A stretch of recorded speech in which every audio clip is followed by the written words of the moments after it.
And we're ready. Good morning, everybody. We're back on the Oregon Fan Show, and our guest this time is one of my absolute favorite people in the duck community, that lawyer Lisa, the queen of the Mischief Makers. Uh, Lisa, as we start, how are you? I am fantastic, Dale. How are you? Wonderful. My lovely wife, who I adore, is going to see grandson Thomas this weekend in San Diego. Grandson Thomas is 18 months old, so they're going to have a joyous time. But I get an entire weekend of eating ice cream and staying up late watching shows with violence in them and all the things I don't normally do when we're a couple. It's the bachelor life for the weekend. You know, men have, I'm sure you know this, men have this almost inexhaustible capacity to go into the cave, right? Sometimes we just need time to stare into the fire. And women, it seems like more have this gift of communication and always want to make connections. It's kind of weird. I don't know, Dale. I like the caves sometimes. What's your favorite thing to do in the cave? If it's just me, and I'm getting my thoughts together and I need some time, I'm probably going to be reading a book. Do you have a particular genre or type of book you love most? I read a little bit of everything, except for self-help. Yeah, I don't like that. yeah. But I really like a good escape. I don't read a whole lot of legal stuff because honestly, I will sit there and go, yeah, that's not what's going to happen there. One of my favorite authors is Jodi Picoult. I think that's how you say her last name, but the way that she does suspense and when she does write courtroom scenes, I can tell she's done her research. And so I appreciate that. She's one of my Yeah. favorites. To me, I'm like you. I'll read just about anything, whether it's history or dramas or mystery stories or courtroom stuff.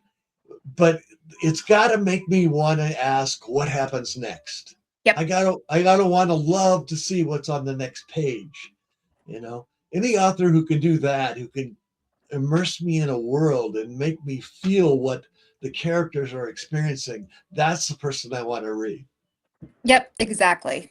There's enough I like to read kind of sometimes more realistic stuff like Jodi, but I do like some escape, novels where there's a lot of fantasy involved because in real life my day stuff is heavy, right? And so I like to just be able to escape into something that I know isn't ever going to happen. Maybe dragons, something like that, right? So yeah. So there's an element of adventure and there's an element of safety, so you can Yes. really enjoy it. Yes, absolutely.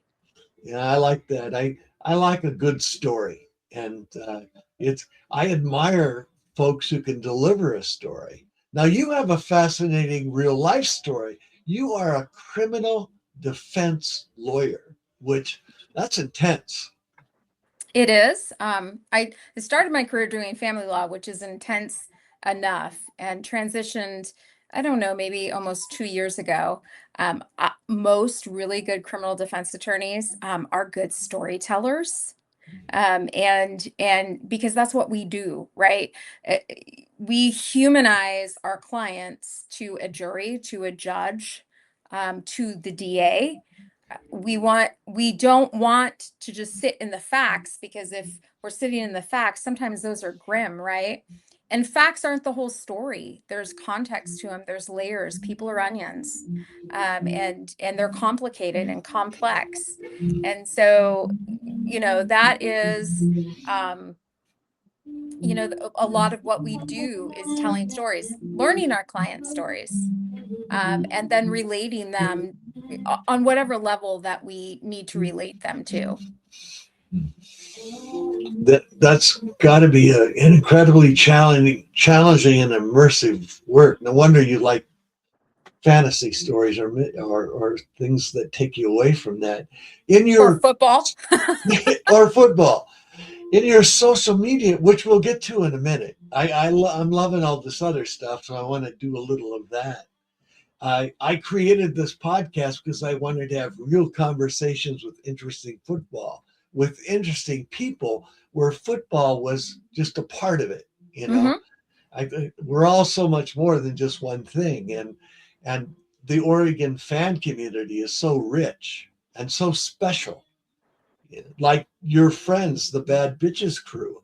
I mean, there's some dynamite women in that group, all with their own story, all with their own lives. And yeah, we come together around football, but at the tailgate, we get to know a little bit more about each other.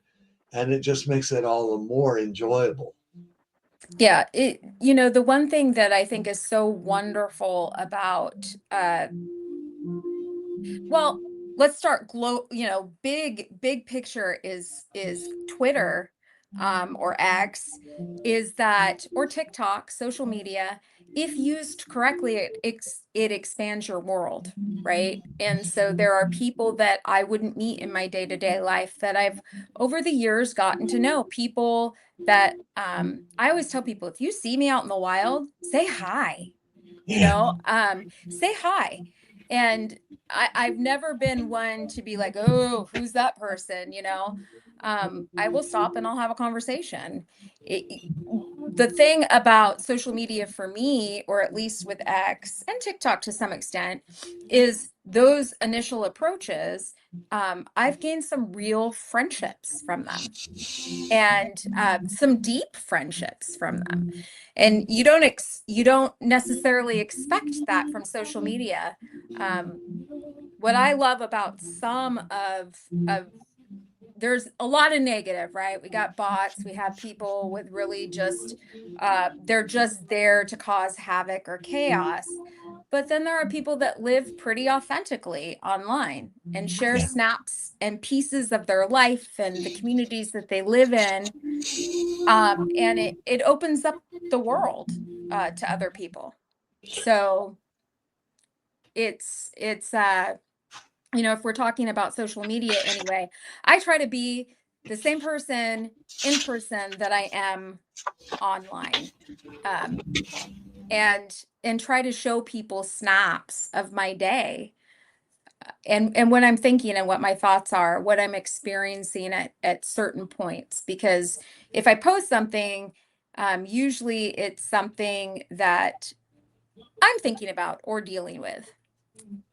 Except for my fit check. That is just like, look how thrifty I can be. And it feels good to be that way once in a while. I mean, you worked darn hard as a woman, as a person, to reach the point in your life where you felt good about yourself, you liked the way you looked, and you could afford to buy and thrift the things you wanted to wear and how you expressed yourself. So it's nice to be able to celebrate that. It is. It's fun. And the bigger story, I think, I said this the other day. When you're a young law student, and I have a lot of law students that follow me on social media, you're told so many things by school administrators. Don't wear bright colors, don't color your hair, don't get tattoos, right? And I want them to see that you can have a career and be yourself and express yourself through your hair or your coloring, or the colors of your clothes or your tattoos. I mean, obviously, do that with the jurisdiction in mind where you are, right? If I were practicing in federal court, I probably wouldn't wear my leopard print pants. But I can pull that off as a defense attorney in state court, right? So I want them to know that they're the profession, and I want everyday people to know that the profession really isn't that stuffy. I mean, there's probably some areas of law that are really stuffy, but um, we don't have to be bound by what other people tell us we're bound by, or by some stuffy traditions that have just that's the way it's been for decades, right? We get to decide how it's going to be. I like that. I like the courage you show in creating your own identity and expressing it. Uh, on social media, sometimes there's a certain amount of nastiness. Kristen McLemore, who was on the show earlier this week, said Adults scroll and children troll. There are a lot of children out there, some of them who didn't have parents that loved them. Yeah, there's definitely a bent on social media of people who for whatever reason, whether it's they're intentionally trying to upset people, whether it's they're disturbed themselves and want attention, and then there's just the bots, right? Um, you know, I I I met so when I was in Seattle 2 weeks ago, I had lunch with a Husky fan. We followed each other on X for years. And she said, one of the things I like about you online is you know when to be quiet, when to use a dagger, and when to use a sword, Mm, and how to properly wield all of those things. yeah. I mean, I haven't always been perfect, but I think it's also incumbent upon some of us to not take that bait or know when to just stop, right? If somebody can make you angry, they control you. So, Ooh, man, I got to put that on a card and have it on my desk. That's an important concept. it's one that took me a while to learn. I will tell you that. Say it again, please. I think it bears repeating. If somebody makes you angry, they control you. Mm, don't get triggered. Yep, Yeah, absolutely. yeah. I like that. I think that's a very powerful statement. Let me see here. Okay, I wanted to poke or share something that you posted because it's great to talk about. We're segueing to the ducks now. Okay. We did that life stuff, and we love the life stuff, but we got to give the people what they want. We got to give the people a little duck stuff too. And all right, I'm gonna try to play this without blaring it out or pressing the wrong button. You posted the newest episode of Duck versus Them, and you said to any person that questions Lanning, you can't watch what he does at Oregon and seriously think that he's mid. To do so, it makes you look like an absolute fool. The guy has no quit. He won't accept mediocre. And you wrote that in response to Ducks versus Them, the latest episode, which how we want to be remembered as a team. We have dominant, fierce, effort, connected, smart. So I think we and consistency. So I think we gotta put our own, so then we can look then take stuff from that and just add specifics to how we get to be an elite defense based off of like what we want to be remembered as.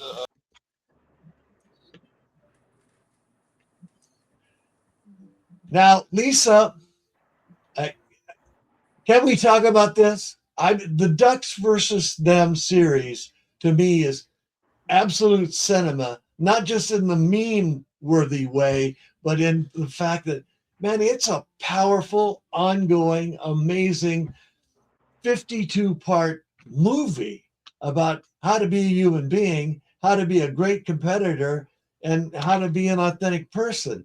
It blows me away.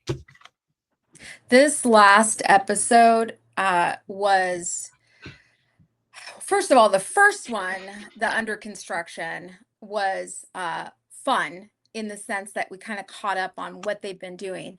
This one, which he entitled Blueprint, um, and I noticed this last season, we get a theme for the year, right? This is where they throw us the theme. And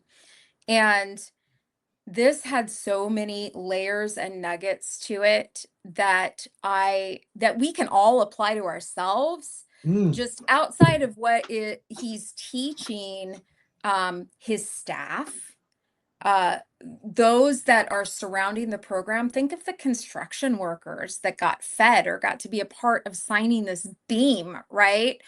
Um, what he's teaching his athletes, uh, he is, he is, he- there are so many levels. He's teaching people how to be good humans. He's teaching people the principles to be successful in life, right? The goal setting, like, you know, just this performance consultant that has them doing vision boards, and how do you want to be defined? What do you want your legacy to be? Reminding the athletes that you're standing on a field where people have walked before you, and your responsibility is not just to the team next to you.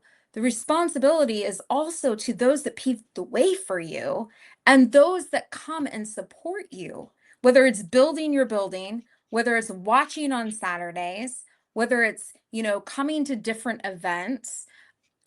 The layers that this man is doing, the fact that one of the things that has impressed me about Lanning is he has goals. And anybody that you've talked to that's close to the program, that this is the year he pegged as a championship year. This is what he's been building to. Last year, I think, caught them somewhat by surprise. They knew they were good, but I think he knew there were pieces still missing.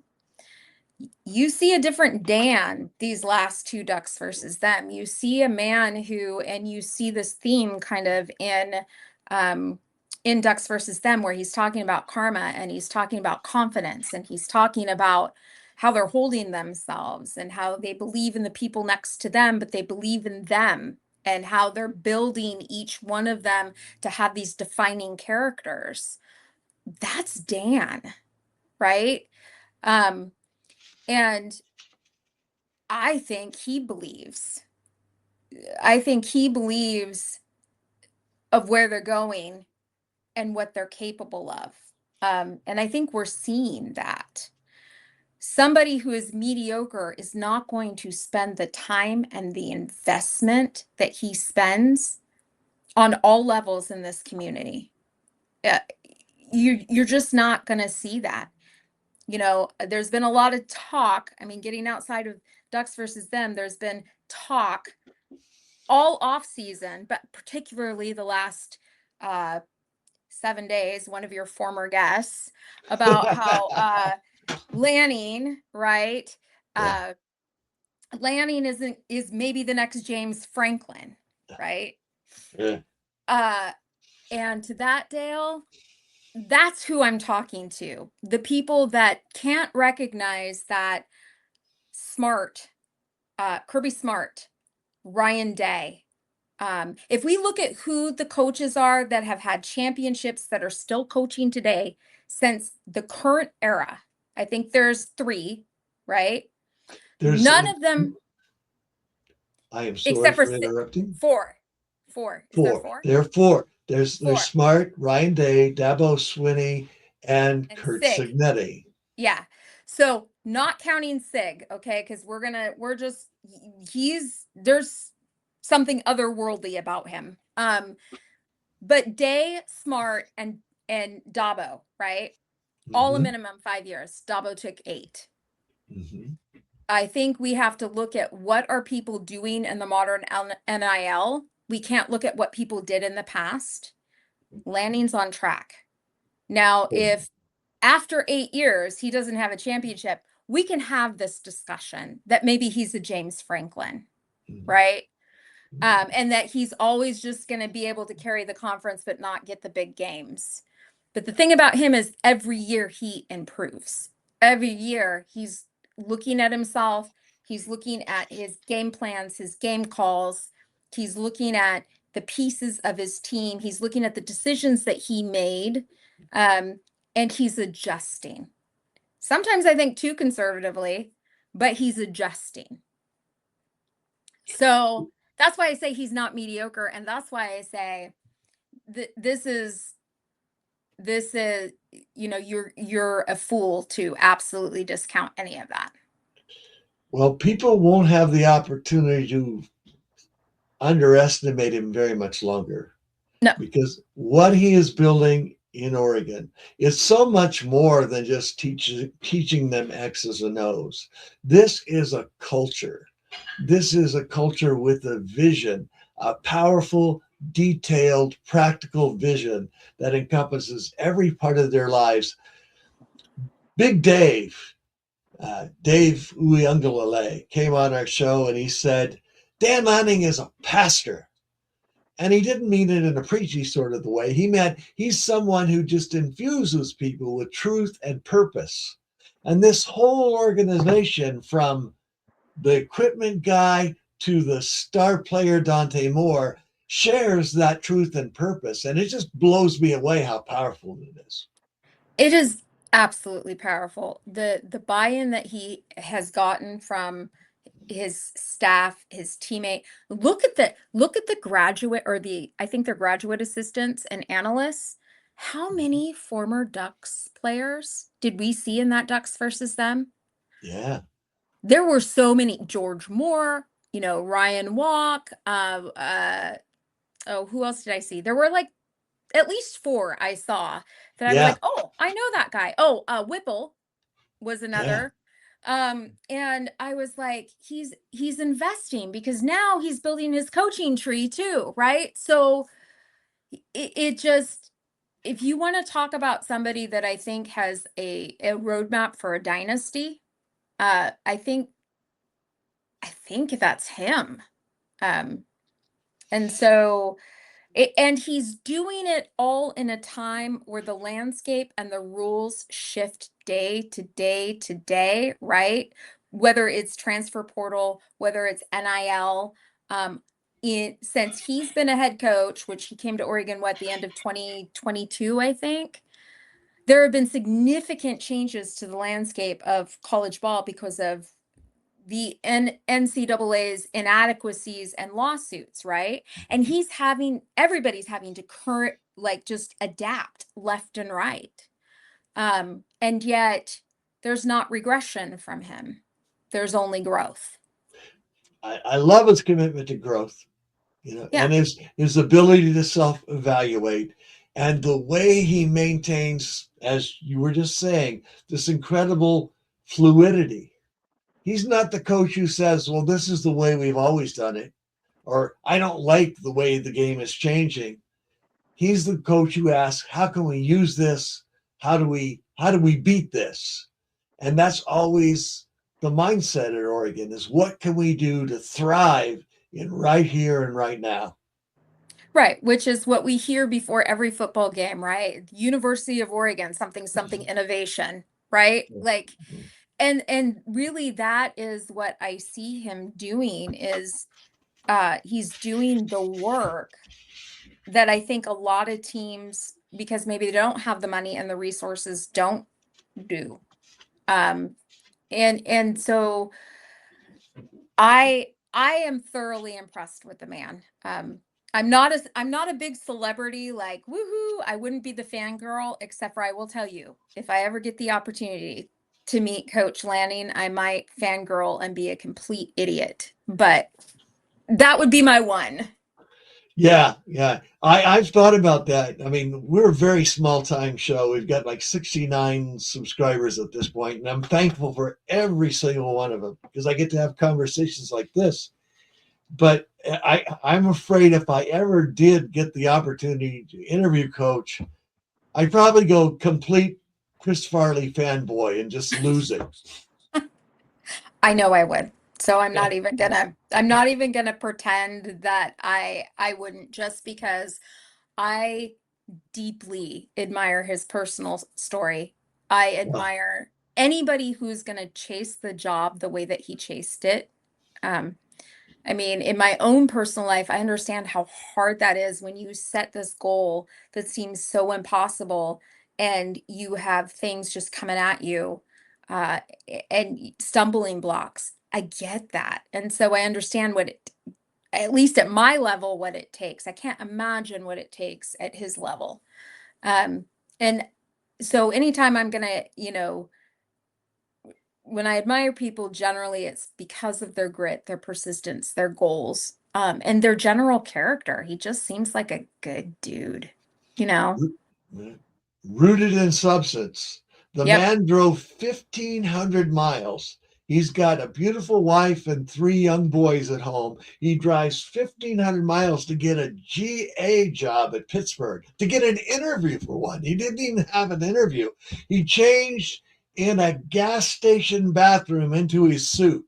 so he could present himself well, and drove his 8-year-old car or whatever it was to basically beg for an interview because he believed in himself that much to take that big of a risk. And he turned that in 12, 13 years into one of the best jobs in college football, the head coach at the University of Oregon.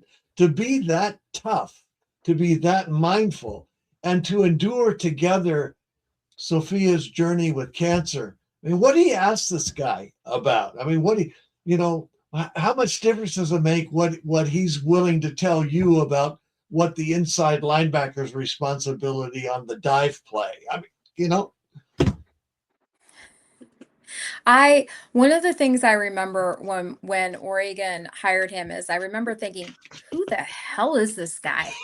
And why are we hiring this Yeah. young, never head coached anything? Like, what are they thinking? What could they possibly be thinking? And I remember watching the clip of him getting off the plane, and he has this look on his face. It's like this wide-eyed little boy look at Christmas time. And I was like, oh God, we're so screwed. And I look back at that and I'm like, it didn't take him very long for me to go, oh no, this is the dude. Yeah. This is the guy. And just the real watching his response to his first game being back in Georgia and getting belt to the ass, right? And his response to that, it was his response that gained my respect. And so I think there are a lot of talking heads out there uh, uh, that really maybe don't have a real deep understanding of who Lanning is, and are looking at numbers and at snapshots of game decisions of a young coach who's learning. And learning rapidly. And at the same time, he makes 3 of his assistants Power 4 head coaches. That coaching tree is going to be something. It, Oh, it yeah. it really is. I don't know how it wouldn't. He was under Saban, he was under Smart, Norvell. Like he's had some big uh influences. And so I just don't know how and when you have a guy like that who's a go-getter, I'm not sure he sleeps during the season.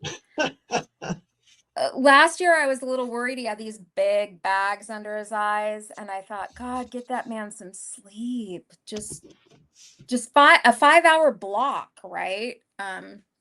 But yeah.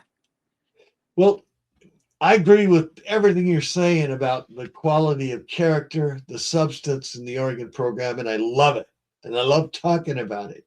Tell me, Lisa, what stories are you following in fall camp? The things that stand out to you as, wow, this is a special year. Something is happening.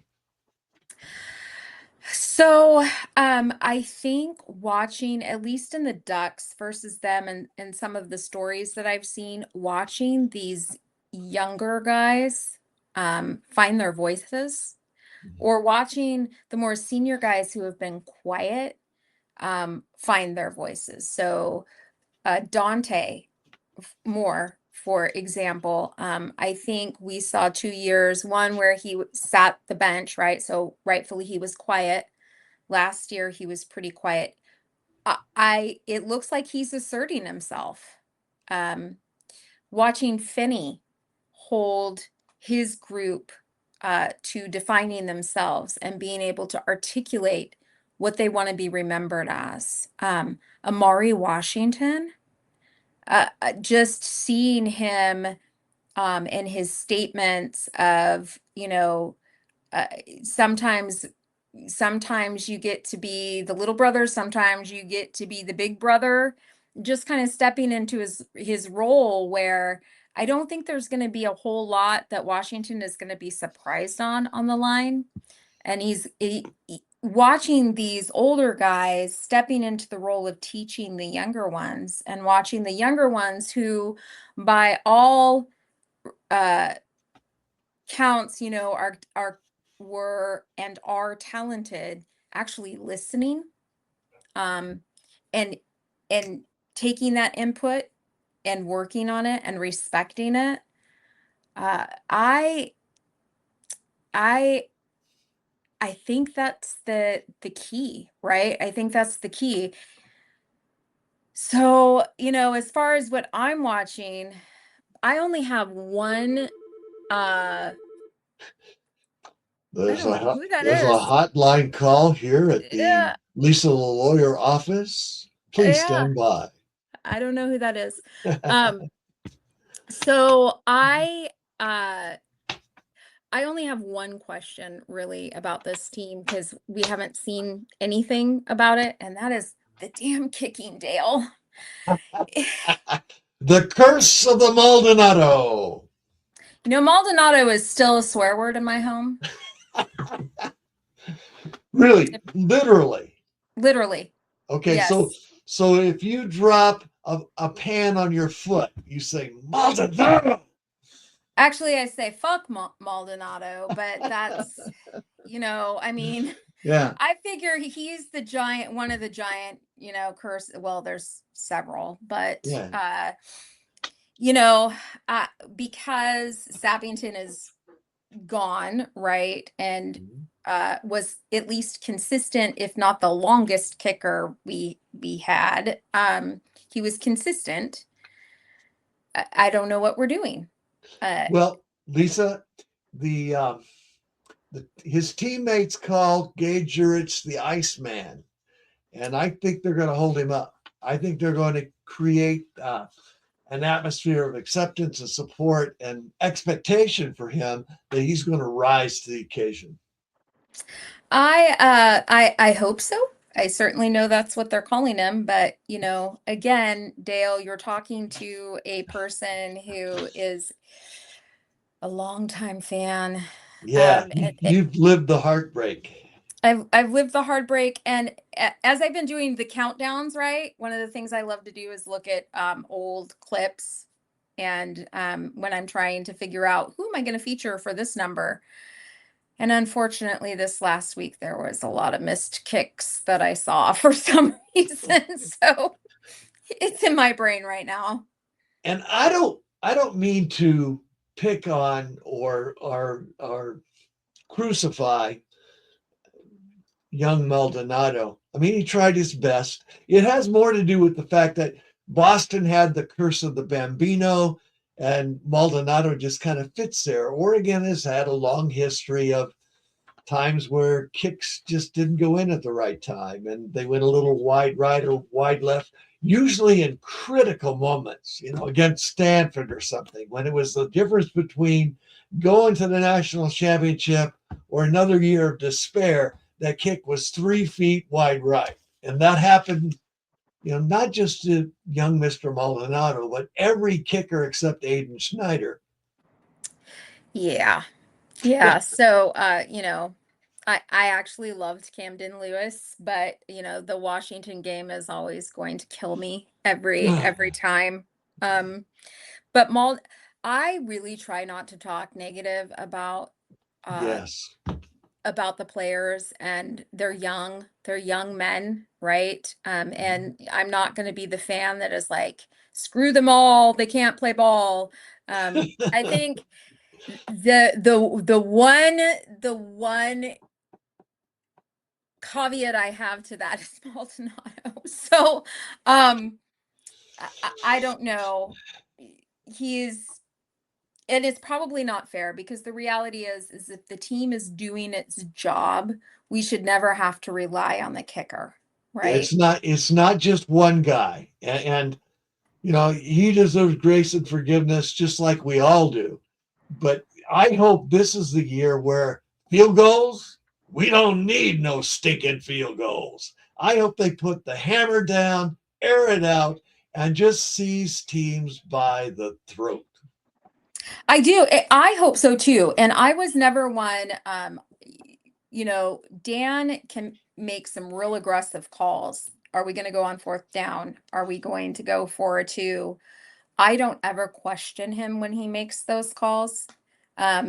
Understanding that sometimes they're going to pay off so big and sometimes they're going to really hurt, right? And so, for instance, when we're talking about the Washington game back in 23, I think it was, there are a lot of people that question how aggressive he was. I never did. I never had a problem with it. And it seems that at least in the last 2 years, he's gotten a little more conservative with that. And I'd like to see a little bit more of that aggressive swagger from him, the being unashamed to trust his guys to get it done. Understanding that there's going to be a wrong call here and there. I think his game feel and his tactics, those are improving all the time because he is so self-evaluating, so self-critical, so growth-minded. And I love the fact that he and the coaches have rehearsed all those situations. The decision isn't made in the heat of the moment. It was made on Thursday. Right. They know what they're doing. They know why they're doing it. And they've evaluated the capabilities of every guy on that roster. And sometimes he creates pressure on purpose. There is that. And the one thing that I found was interesting that they said in the latest blueprint, Ducks versus them, is he said, we've planned it all, but games is for learning. Right. And I thought about that and I thought you can make every plan, but he's right because, things are going to change suddenly. You can make the best plan in the world.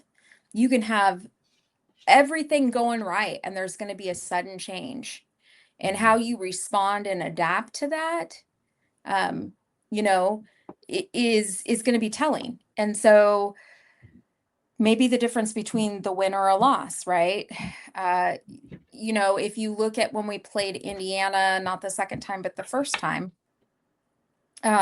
the response to Dante, early on in the game, people keep saying, oh, well, Indiana stomped on Oregon twice. That's not really true. It's not really accurate of what happened. That game was damn close, right?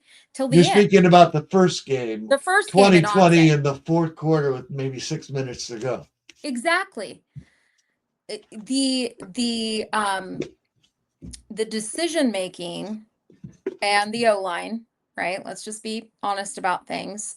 The decision making with Dante, the inability to really adapt in the game, right? And even from the defense, not being able to stop them at critical times. I think that is really what he's speaking of, is the learning in the game. And so for me, when I saw that last episode, I was like, that's interesting insight to how they're looking at what game time really is for them. So they have all these plans, they're executing the plans, but really they're learning. They're learning about the team, they're learning about their responses, their ability to adapt, their ability to do game time reads, on both sides of the ball. You can only simulate so much.